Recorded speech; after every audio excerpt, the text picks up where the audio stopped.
మొత్తానికి big boss రైతు బిడ్డ పల్లవి ప్రశాంత్ విన్ అయ్యాడు. ఇతను ఎందుకు విన్ అయ్యాడు, ఏంటి ఇతని గ్రాఫ్ మొత్తం క్రోనలాజికల్ ఆర్డర్లో ఫస్ట్ నుంచి మాట్లాడుకుంటే, స్టార్టింగ్ ఈ అబ్బాయి యాక్చువల్గా బిగ్ బాస్కి వెళ్ళాలని ఎప్పటి నుంచో కోరిక ఉండేది.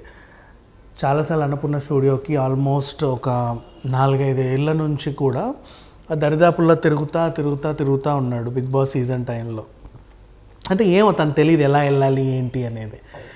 ఆ సెలబ్రిటీల చుట్టూ తిరగడం, వాళ్ళని వీళ్ళని పరిచయం చేసుకోవడం, ఇన్స్టా నుంచి చాలామందిని పరిచయం చేసుకోవడం, ఏదో రకంగా అయితే తన కోరికను వెళ్ళబుక్కున్నాడు.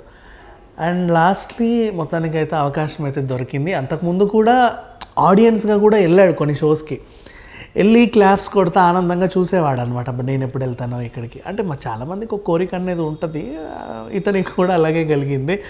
సో ఎటకేలకి రైతు బిడ్డ పల్లవి ప్రశాంత్ రైతు బిడ్డ అనే ట్యాగ్తో హౌస్లోకి వెళ్ళాడు. సో రైతు బిడ్డ అనే ట్యాగ్తో హౌస్లోకి వచ్చిన అతను ఏం చేయాలి? చాలామంది లైక్ ఆర్టిస్టులు వచ్చారు ఆల్రెడీ.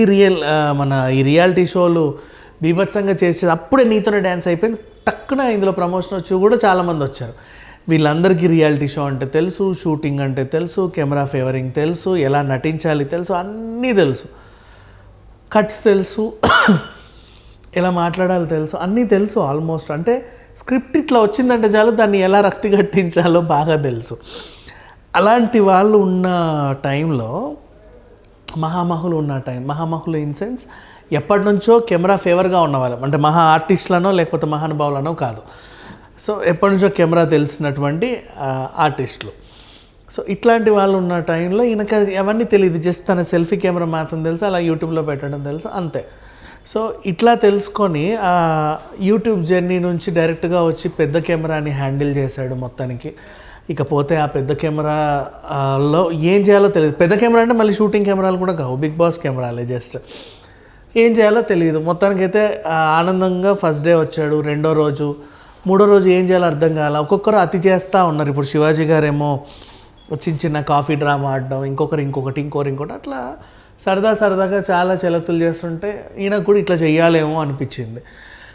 కింద పడుకోవడం, కాళ్ళ దగ్గర కూర్చోవడం, మొక్క దగ్గర కూర్చోవడం, బిగ్ బాస్కి అన్నం తినిపించడం, ఇట్లాంటివన్నీ చూసి చాలామంది డ్రామాలు అన్నారు. కానీ యాక్చువల్గా చెప్పాలి అంటే వీళ్ళకి ఎంత సోఫాలు వేసినా సరే అంత హ్యాపీ కూర్చోరు. కింద కూర్చోమంటే చక్కగా ప్రశాంతంగా కూర్చో, వాళ్ళకి అలవాటు ఎప్పటి నుంచో.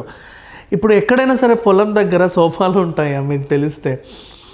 ఉండవు కదా. పొలం మధ్యలో ఆ గట్టు దగ్గర ఆ చెట్టు కింద ఏ రాయికో పుట్టకో కూర్చొని అట్లా అలవాటు ఎప్పటి నుంచో అలాగే ఉంటారు. పొద్దుంతా అక్కడే కదా ఉండేది, సరదాగా ఉంటారు, ఎట్లా పడితే అలా కాలు చాపుకొని కూర్చుంటారు. సో ఇతను కూడా అలాగే కిందనే పడుకుంటారు, చాపేస్తే హ్యాపీగా నిద్ర వస్తుంది. కొంతమంది నిజంగా నువ్వు బెడ్ ఇస్తే నిద్ర రాదు.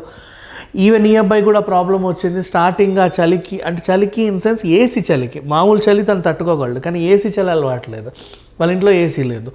ఆ ఏసీ చలి అంత దానికి తట్టుకోలేక నిద్ర లేక ఒకసారి వాళ్ళు ఎవరో 2 కంఫర్టర్స్ ఇస్తే, ఆ ఎల్లో కంఫర్టర్స్ ఉంటాయి కదా, 2 ఇచ్చారు. అంటే ఒకటి ఇస్తారు మనిషికి, ఇంకోరు ఎవరో మరి త్యాగం చేసినట్టుంది. 2 కంఫర్ట్స్ ఇస్తే ఆ రోజు కంఫర్టర్ వేసినందుకు కంఫర్ట్గా నిద్రపోయాడు ఫ్రెష్. అప్పుడు అర్థమైంది, ఓహో ఇతనికి ఇలానా, అంతే. ఆ డ్రామా కాదు. అండ్ నెక్స్ట్ ఇంకొకటి, మీరందరూ వచ్చారు కదా బిగ్ బాస్ని ఇంప్రెస్ చేయండి అంటే, ఒక్కొక్కరు ఏదేదో చేశారు వాళ్ళకి తోచింది. ఈయన నేను రైతు బిడ్డగా వచ్చాను కదా, ఏం చేద్దాం, బిగ్ బాస్కి అన్నం తినిపిద్దాం అది మనకు కొంచెం కొంతమందికి చూడడానికి ఓవర్ అనిపించినప్పటికి కూడా తనకు అలాగే అనిపించింది. బికాజ్ మిగతా వాళ్ళందరికీ స్క్రిప్ట్ అంటే, యాక్టింగ్ అంటే తెలుసు, ఈ అబ్బాయికి తెలియదు కదా. సో తను ఏం చేసినా అదే బిగ్ బాస్ని మెప్పించాలి, తనకు తెలిసిందేదో చేశాడు, తప్పే ఉంది దాంట్లో. అట్లాగే వచ్చాడు. ఆ తర్వాత శివాజీ గారితో కొన్ని రోజులు, రతిక కొన్ని రోజులు డిస్టర్బ్ చేసినా మళ్ళీ స్టేబుల్ అయ్యి, యావర్తో ఒక అందమైన ఫ్రెండ్షిప్, అమర్తో శత్రుత్వం ఇన్ సెన్స్ అమర్ అండ్ ఆట సందీప్ కావాలని ఇతన్ని బయటికి చెప్పుకోలేడు, కానీ చీప్గా నువ్వేంట్రా రే ఏ అని అంత ఇదిగా అనేసరికి తట్టుకోలేకపోయాడు. ఒక్కోసారి నేను నిజంగా అంత చీపా, అసలు నాకేం లేదా, అట్లా ఆ రేంజ్కి వెళ్ళిపోయాడు. అయినప్పటికీ కూడా ఈవెన్ ఆ తేజ కూడా చాలాసార్లు అన్నాడు, అబ్బాయి నువ్వు అంటే ఎవరు నువ్వు అంటే, వాళ్ళకి అలా అనిపించుండొచ్చు, కానీ ఆత్మస్థైర్యంతో నిలబడ్డాడు, అన్నీ భరించాడు, రక్తం చిందించి ఆడాడు, అన్నీ బాగా చేశాడు. ఆఫ్కోర్స్ చిన్న ఫ్లక్చుయేషన్స్ ఉంటాయి, ప్రతి ఒక్కరికి ఉంటాయి, అదేం పెద్ద ఇది కాదు. సో ఇతని జర్నీలో ఇట్స్ ఓకే, నాట్ బ్యాడ్ అవన్నీ. అంటే ఇప్పుడు అన్నీ బాగున్నప్పుడు ఒకటి రెండు అట్లా వేరుకోవడం అంత పద్ధతి ఏం కాదు, అన్నీ బాగానే ఉన్నాయి ఈ అబ్బాయి విషయంలో. సో అట్లా ఇతని జర్నీ స్టార్ట్ అయ్యి చాలా హ్యాపీగా ముందుకు వెళ్తా లాస్ట్ ఫినాలే వరకు వచ్చాడు. ఫినాలే వరకు కూడా వచ్చి ఇంకా ముందుకు వెళ్తూ ఫైనల్ వీక్ వరకు బాగా ఆడి అందరి మనసులు గెలుచుకొని బిగ్ బాస్ హౌస్లో వాళ్ళ డాడీని చూడాలన్న కళ కూడా నిజం చేసుకున్నాడు. ఆ బంతిపూలను చూసి చాలా హ్యాపీ ఫీల్ అయ్యాడు. చాలా ఉన్నాయి. ఇప్పుడు చివరికి కూడా లాస్ట్ కూడా నీ ఇష్టం ఉన్న ప్లేస్లో కూర్చోడంటే మొక్క దగ్గర కూర్చున్నాడు. నాకు అన్ని చోటు కంటే ఈ చోటే చాలా ఇష్టం. ఎప్పుడు ఖాళీ ఉన్న పొలం దగ్గర ఉండేవాడిని, నాకు అది అలవాటు. నువ్వు పంపిణీ ఒక మొక్కే నాకు కొంచెం నా పొలాన్ని గుర్తు చేస్తుంది అన్నట్టు కొంచెం ఎమోషన్ అయ్యాడు. నిజంగా రైతు బిడ్డ అంటే అట్లాగే ఉంటారు. మరి వాళ్ళ ఇంటి నుంచి వచ్చిన మటన్ కర్రీని ఆస్వాదించాడు.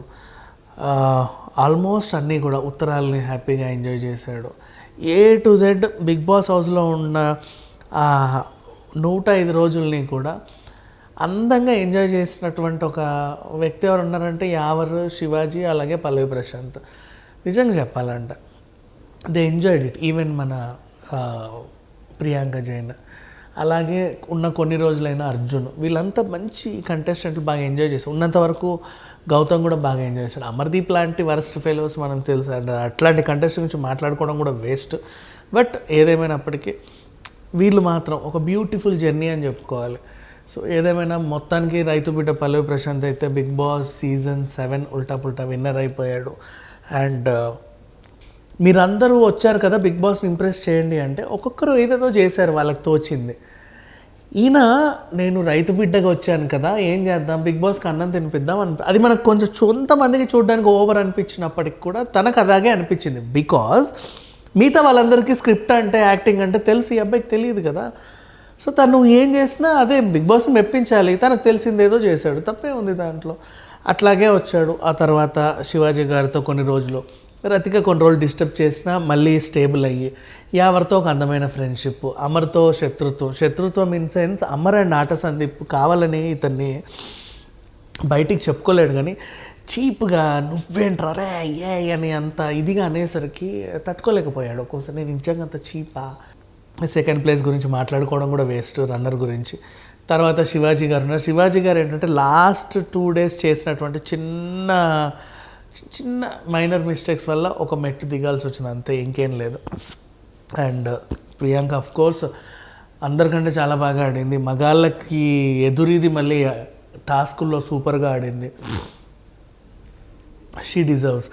అండ్ అలాగే అర్జున్ ఆఫ్ కోర్స్ గేమ్ తను ఫస్ట్ నుంచి లాస్ట్ వరకు చాలా బాగా ఆడాడు. ఈ విషయంలో చూసుకుంటే పల్లవి ప్రశాంత్ వీళ్ళల్లో ది బెస్ట్ కంటెస్టెంట్ అని చెప్పుకోవచ్చు. అండ్ మొత్తానికి విన్నర్ అయ్యాడు. చిన్న 15 లక్షల సూట్ కేసు యావర్ పట్టుకెళ్ళిపోతే మిగిలినదంతా విన్నర్కి వచ్చేసింది. సో మొత్తానికి రైతు బిడ్డ పల్లవి ప్రశాంత్ జర్నీ మాత్రం నిజంగా చాలా మంచి జర్నీ అని చెప్పుకోవచ్చు. అండ్ తర్వాత ఇతను సినిమాలు చేస్తాడా, లేకపోతే బిగ్ బాస్ ఓటీటీకి మళ్ళీ వస్తాడా, ఇంకేమన్నా చేస్తే ఆయన కెరీర్ ఆయన ఇష్టం, కానీ ఉన్నలో ఉన్నంత మాత్రం he's a very good contestant అని చెప్పుకోవచ్చు. Thank you so much.